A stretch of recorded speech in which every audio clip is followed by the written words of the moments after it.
Hi guys, so today I decided to talk, hopefully very briefly, about, political topic, you can say that, but it's more about psychological state of a political leader, I would say.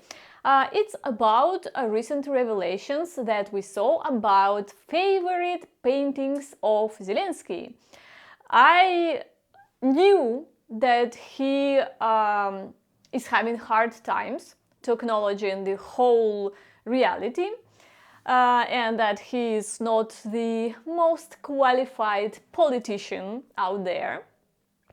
But I still was pretty shocked seeing the kind of paintings that he publicly shown to the whole world when he gave the interview to the Time.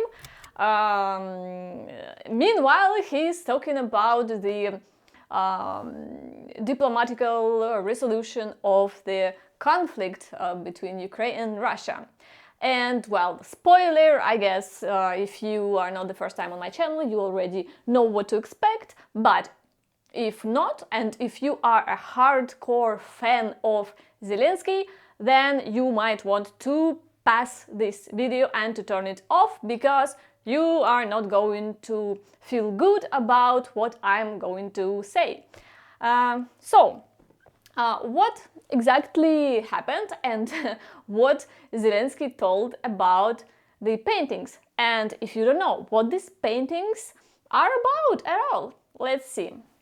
So when Zelensky was showing his place where he works and looks like also where he lives sometimes, he shown his little room with his favorite pieces of art. And let's see what he says. But you know, we haven't had much time for renovations, especially these last few years, he says, referring to the war. Only in the back of his chambers, behind Ukraine's version of the Resolute desk, is there a space that feels like home to Zelensky. A small room with a single bed and a set of paintings that he chose himself. They are not museum pieces. At the local bazaar, similar ones might fetch a few $100s at most, but they matter to the president because of what they represent. The one that hangs above his bed shows a Russian warship sinking into the Black Sea. Another shows Ukrainian troops fighting recently on Russian territory. The third, Zelensky's favorite, shows the Kremlin engulfed in flames. Each one's about victory, he says as we cram into the space for a look at the pictures. That's where I live. That's, at the very minimum, a very curious choice of paintings to hang above your bed. I have a few comments to tell about this, and let's jump straight to it. So, first of all, I would like to tell that I absolutely understand the desire and the pleasure of this kind of fantasy of a victory, or of a dream of a victory, you might say. But there's some problems with this.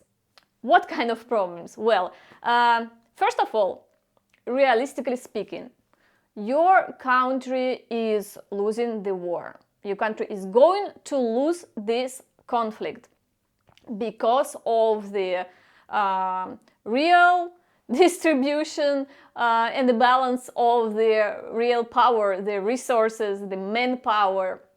There is no way on earth that Ukraine, with the current situation, can win this war and push Russia away of its borders, unless there will be like several million women who will give birth of mutant who can grow in 1 year from 0 to 25 and be ready to fight, which we all know is not possible. Or unless there is another variant, which I mentioned several times, if the West directly start participate in the war on the side of Ukraine, then yes, Ukraine still will not lose, but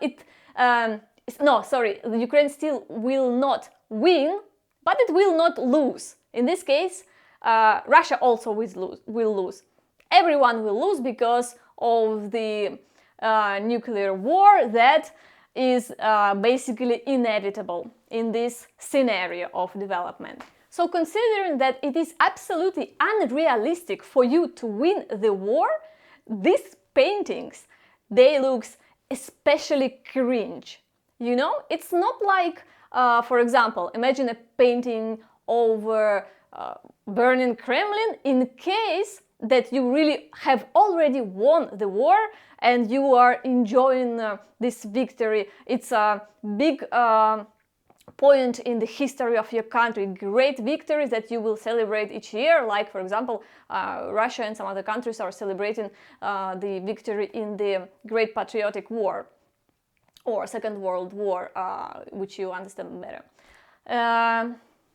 No, it's basically a celebration of the victory that have never happened and will never happen. Another thing that makes this whole situation even more weird is that Zelensky recently have been talking a lot about political, diplomatical solution to the war. And while you are talking about the diplomacy, showing the pictures of burning Kremlin, of your soldiers fighting in the Russian territory and the sinking Russian ship, it's a little bit like cognitive dissonance producing, at the least. So your actions and your visual message to your enemy is not congruent with your pronounced desire for a diplomatic solution. Well, of course, we all understand that this desire for a diplomatic solution is also kind of a tricky thing because Zelensky wants peace through diplomacy only on his terms, which means the restoring 1991 borders of Ukraine, which is again absolutely unrealistic. Saying all that, I still believe that it's absolutely okay to have your personal fantasies of whatever kind. But personal fantasies, they are personal. Not every personal fantasy should be made public. And Zelensky made his personal fantasy of burning Kremlin super mega public. Basically, it was his open message to the world. And this, considering the realistic situation on the ground, instead of looking cool, sharing this kind of fantasy, it looks pathetic.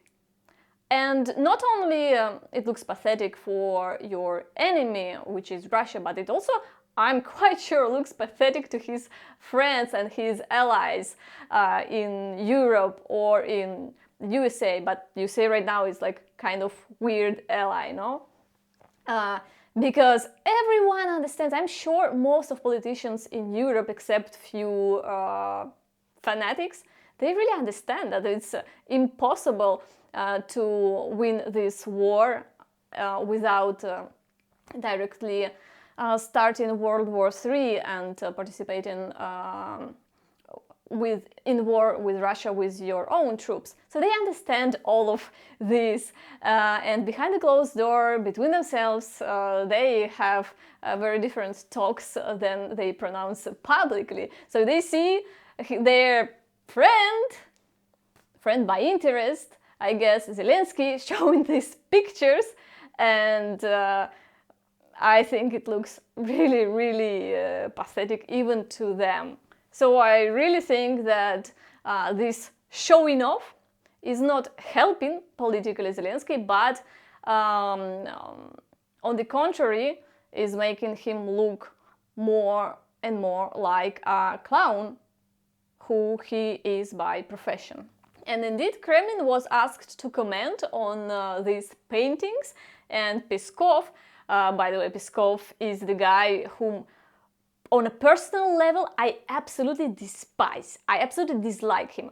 But I must admit, sometimes his way of the answers is pretty smart diplomatical way to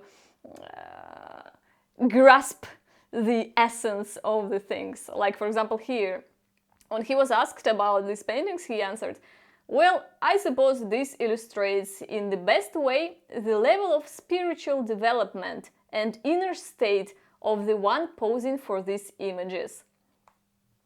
So, what can I say in the conclusion? First of all, that the guy, I mean Zelensky, is not a very smart politician. Or politician at all. I mean, you as a politician of such a high level as being the head of the country, you should be able to manage your emotions a little bit better. You should be better in diplomacy and sometimes bite your tongue when it's needed. Sometimes don't do certain things despite you wish very much emotionally to do them, because these things will hurt your country and will hurt you personally. Well, another thing that we just have confirmed one more time, that he is absolutely detached from the reality. If he believes even 10% that the things that are shown on these pictures, especially with the Kremlin, are possible, I think it's really dangerous for a country to have a president so detached from the reality.